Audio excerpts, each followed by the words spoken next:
The single most important thing to focus on when you have a puppy is socialization. The reason it's so important is because you only have one chance to do it properly. And a puppy that's not well socialized can end up with behavior problems that affect the rest of their life. So here's what happens. At 8 weeks old, your puppy has a fear level and a curiosity level. And at 8 weeks, the curiosity level is here and the fear level is here. But every single day, those levels start to change up until about 4 months, where the fear level is now up here and the curiosity level is down here. And if you wait to socialize your puppy at 4 months, where the fear is already high and the curiosity is now low, it's very, very, very, very difficult, sometimes almost impossible. Things that the puppy normally would have gone running up to at 8 weeks old, now all of a sudden the puppy goes up, puts on the brakes, and is a lot more hesitant. A big problem that we face is that a lot of veterinarians are the best in the world when it comes to the medical side of dogs, but many are very outdated when it comes to the behavioral side. And if a veterinarian is telling you you need to wait until your dog has had all 3 sets of shots plus the rabies in order to start socializing them, you're gonna have a dog with severe behavior problems as an adult. Now, the American Veterinary Society of Animal Behavior are the leading veterinarian behaviorists in the world. I'll put a link to their position statement in the description of this video. But these veterinarian behaviorists, the best in the world, recommend starting socialization at 8 weeks old. Veterinarians who are not following these guidelines are actually doing a lot of harm. More dogs are euthanized every year due to behavior problems that stem from lack of early socialization than dogs that die from getting those diseases that we're trying to vaccinate against. Lack of socialization in puppies is what creates a fearful dog. And fearful dogs are the ones that bite. 90% of dogs that have fear and aggression is because they weren't socialized properly. So the first big part of socialization, it has to start at 8 weeks old. Puppies should have 1 set of shots before socialization starts, but they definitely do not need all 3.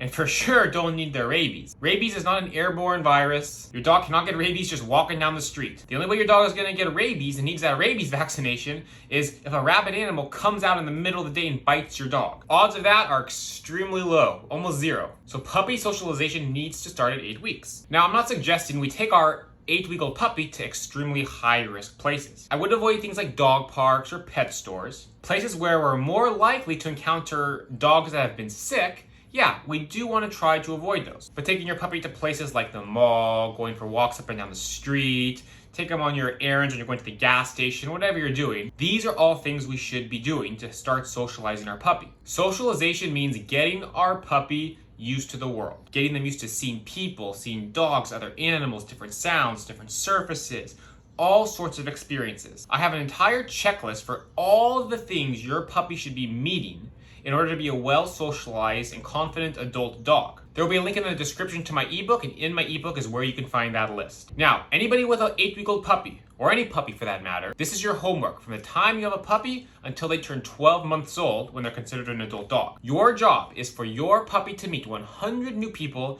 and 100 new dogs a month. Now, I know that sounds like a lot. Oh my God, 100 new dogs, 100 new people. But it's really not that bad. In fact, you'll be surprised how fast it goes. When I say meeting those new people and meeting new dogs, it doesn't mean that those new people, new dogs have to come over and spend hours and hours with your puppy. It means that you're taking your puppy out for a walk, you're walking down one side of the street with your puppy, and somebody's walking down the other side of the street with their dog. Your puppy looks over, glances at the person, glances at the dog, nothing bad happens. That just counted as 1 dog and 1 person for your month. That's all it takes. Socialization is just about exposure and exposing the dog and having something good happen, or at the very least, having nothing bad happen. Now, there's a couple of rules for socializing your puppy properly. Number 1 is we always want to try to keep socialization as positive as possible for our dog. That means setting them up for success and letting them be in situations that they're going to come out of having had a good time. The whole goal of socialization is trying to get our puppy to see that, hey, this world is a great place to be in. We want them thinking, yeah, people aren't scary, dogs aren't scary, I love seeing things when I go for a walk. Socialization is all about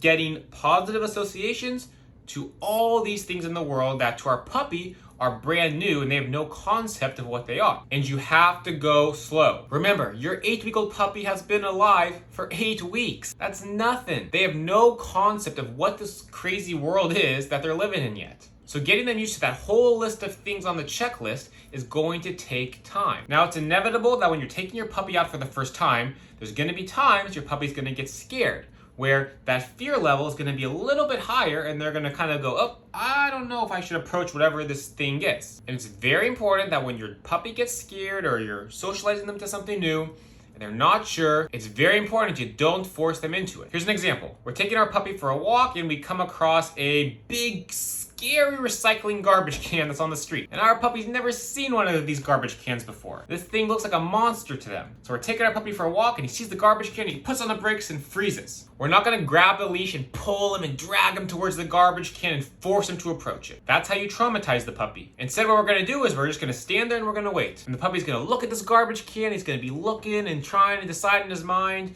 how scary is this thing really? And because hopefully our puppy is still very young, their curiosity level is here and their fear level is here. And that curiosity then is gonna take over. And the puppy's gonna go, this thing's not moving, it's not making any sounds. Maybe we'll take a little bit closer look. And they'll take one step forward. And then the curiosity still continues to grow and they take another step forward. And this whole time, we're not forcing them, we're not trying to drag them to it, we're just letting them go at their own pace. Now it's okay to talk to them as they're approaching. You can go, yeah, no big deal, it's just a garbage can, come on, you wanna go? Let's go see. All right, just nice and calm, you can encourage them verbally to go, but we don't force the dog into that situation. If you have some patience, the puppy automatically will approach it on their own. So maybe it took 6.5 minutes, but the puppy finally got up the courage. We're next to the garbage can, the puppy's smelling it, checking it out, and he goes, yeah, no big deal. And guess what? Because you handled that situation that way, the next time you see a garbage can, the puppy's not gonna care. He's gonna go, oh yeah, garbage cans, I've seen those before, no big deal. And he won't even stop. But that's because you introduced him to it properly and let the puppy go at their own pace. Now what happens if we have a bad experience with socialization? Well, whatever bad socialization experience we have, we need to make up for that with 5 good ones. Let's say we're taking our puppy for a walk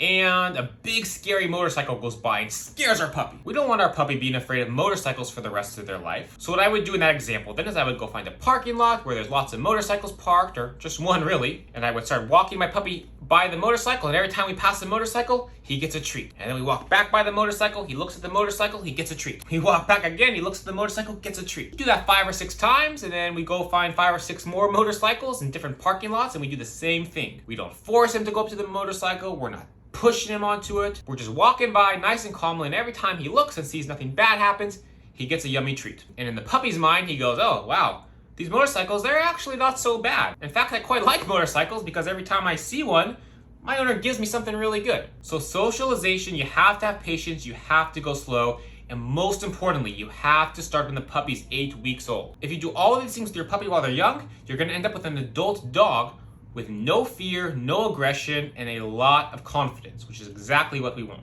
If you found this video helpful, be sure to leave a like and subscribe to the channel. And if you ever need a little bit of extra help with your dog, check out my website, brightdog.com. See you next time.